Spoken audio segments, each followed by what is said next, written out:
I never intended to become a yoga teacher at all.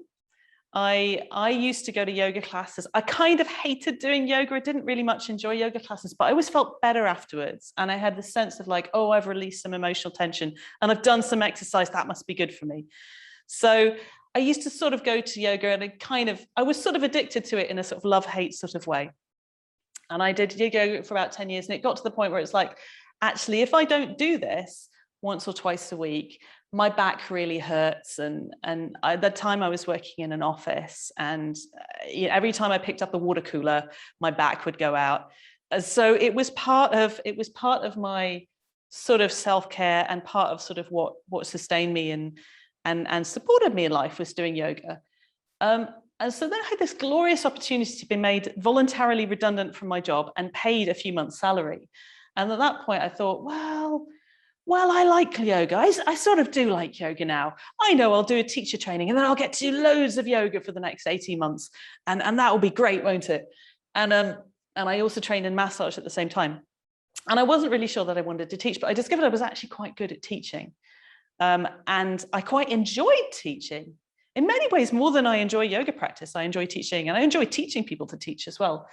So I then kind of went through the course for me, part of what's informed the course, the way I run the course, this course, is kind of things that worked for me and things that didn't work for me about that training, which was it wasn't very supportive. I mean, about half the people in the course dropped out as we went through. They made you do really stressful exams at the end. And it just wasn't a very supportive environment.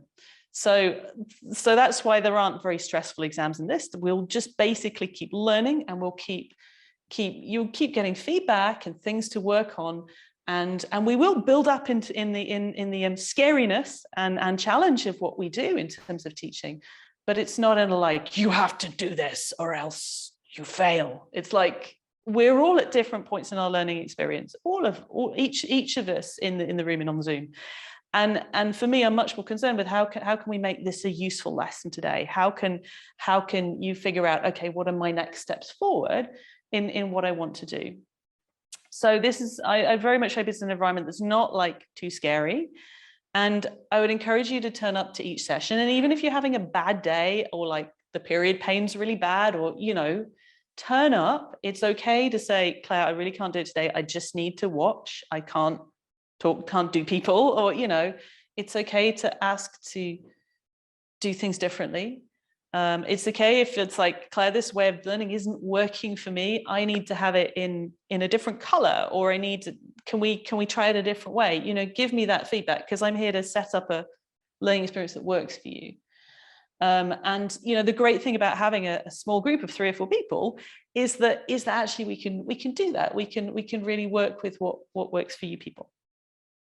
So I ended up doing a teacher training in 2010, and that was really challenging because I had to write essays and scary exams and all sorts of stuff. But actually, at the end of it, I was like, oh, I think I'm gonna give up yoga and do Tai Chi.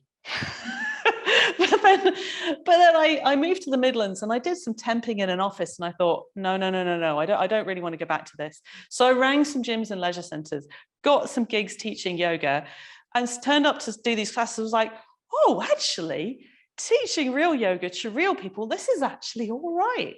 You turn up, you share some poses with people, they have an experience, and often they go away feeling better than when they came in. And it's like, okay, actually, and people pay you for it. Oh, actually I could do this. So then I built up to teaching 15 classes a week in the Midlands. I was there for about 2 or 3 years. And then I moved to Wales. And that was mostly, in the Midlands, I was mostly teaching in gyms and leisure centres. I would literally turn up and teach. I didn't know how I was going to teach. Turn up, teach whoever's there, leave, go on to the next class. When I moved on to Wales more, I was running my own classes. So hiring halls, doing all the marketing, inviting people along, getting people to the class, registering them, teaching the class, sending them emails afterwards. It's a little bit more involved when you run your own thing. And then I kind of went down to teaching. Mostly since then, I've taught about 5 classes a week. So I kind of mix it up with doing other things like the massage and teacher training and one-to-one yoga as well, which is a massive thing too. And yeah, very much worth having on your radar as a thing. If you're going to go into this as something that's part of your income earning portfolio, as a self-employed person, one-to-one yoga is also very much worth considering. Because there are people out there who have the funds to pay for it and really appreciate that. And that can also be a really interesting learning experience in terms of supporting somebody with yoga one-to-one. So yeah, so I went to teach, moved to Wales, and then been teaching several classes a week. And then last year, I don't know, something got, a couple of people, I mentored a couple of people who went on teacher trainings with other teacher trainings. So I mentored Adrian, who you'll meet next week, and another lass as well. And then a couple of other people said, oh, we'd like to do yoga teacher training, but we don't want to go to Manchester, or we don't want to have to travel to London. We don't want to have to get on a plane to India. We like you. Would you run a teacher training? And I thought about it, went, well, I could give it a go. So last year I did run a teacher training, took 8 people through it, and they all passed. And I enjoyed it. So this is why I've kept teaching teacher trainings. So yeah. I'd say in terms of the type of yoga I teach, is for me, the things that are important is it's inclusive. So that actually I'm working with the people in the room on what their actual needs are, rather than what I think they need, or rather than what I think they should be doing. It's like, actually, how do you meet the real people that show up? And also my approach to yoga is very much, I'd say, an embodied approach to yoga. So it's about feeling the body and feeling the breath, and that being the starting point for everything. There are other approaches to yoga. There are other approaches to yoga which are about the opposite extreme. It's about transcending the body and kind of connecting to source and sort of going off out there into the universe, which can sometimes be a disembodied and disconnected experience, or an experience that's connected to sort of like another plane of energy, but not necessarily so recognizant of the body. My approach is very much, let's start with the body. Let's start with this plane here, because even if actually part of where you're going to go is to go off into other realms, I think it's really good to start with the body. And also because for me, as I said, kind of the emotional aspect of that aspect of yoga that's about emotional release or helping to clear emotions, that for me, the route to that is through the body.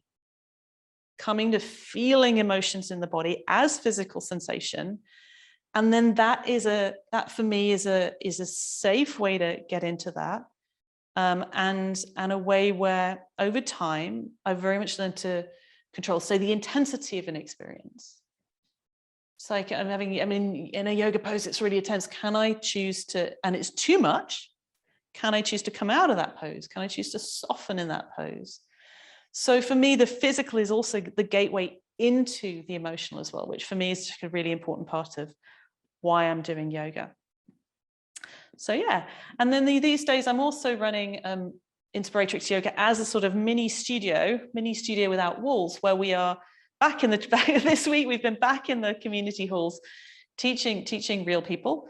Well, everybody's a real person, but teaching indoors again. And we've been teaching outdoors, and we've been doing a lot of teaching in the virtual space as well. But just right now, the economics of running a yoga studio are a bit rubbish. But because by the time you've hired a space and you've paid for this and that and the other, and you've paid business rates, the economics of running yoga studios right now are quite shaky, particularly because of COVID, because it really limits the capacity. So actually what I've done is I've got this sort of studio without walls where we're able to offer a range of services to people, but we're not tied to a physical building. And also if we all get shut down again because of COVID, or individually people get shut down, actually you can still access services through the virtual means, which just makes it a lot more flexible for people. And in many ways has increased accessibility, because there are people who come to classes now who can't drive at night, or who can't drive, or who can't come out and leave their kids on their own. So I think there are a lot of, I'm amazed by how much has opened up in the last 18 months. So though it's kind of a weird time with COVID and a kind of scary time, because like, who knows what the rules will be next week, I do think there's been a lot of innovation in that time. There's actually quite exciting.